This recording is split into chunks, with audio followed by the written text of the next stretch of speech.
బీహార్ పాట్నాలో తీవ్ర ఉద్రిక్తత చోటు చేసుకుంది. బీహార్ పబ్లిక్ సర్వీస్ కమిషన్ పరీక్ష రాసిన అభ్యర్థులపై పోలీసులు లాఠీచార్జ్, వాటర్ కెనాన్లు ప్రయోగంతో పలువురు గాయపడ్డారు. వారిని ఆసుపత్రికి తరలించారు.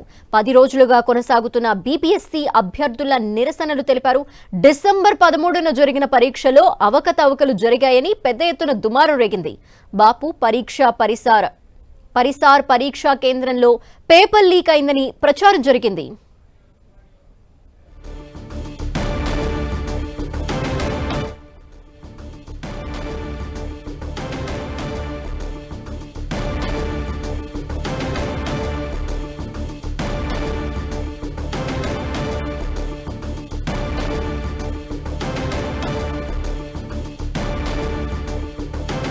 కంబైన్డ్ కాంపిటేటివ్ ఎగ్జామినేషన్ ని మళ్లీ నిర్వహించాలని డిమాండ్ చేస్తూ అభ్యర్థులు ఆందోళన చేస్తున్నారు.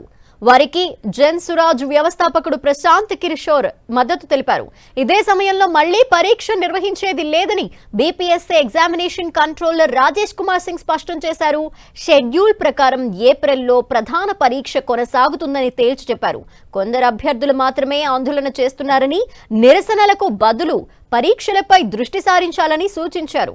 ఈ ప్రకటనతో ఆందోళనలు ఉధృతమయ్యాయి. గాంధీ మైదాన్ నుంచి జేపీ గోలంబర్ వైపు ర్యాలీ నిర్వహించారు వేలాది మంది అభ్యర్థులు. వారితో పాటు ప్రశాంత్ కిషోర్ కూడా ర్యాలీలో పాల్గొన్నారు. వారిని అడ్డుకున్న పోలీసులు లాఠీ చార్జ్ చేశారు. కొందరు గాయాల పాలు కావడంతో ఆసుపత్రికి తరలించారు. అయినా ఆందోళనకారులు ఆగకపోవడంతో వాటర్ కెనాన్స్ ప్రయోగించారు.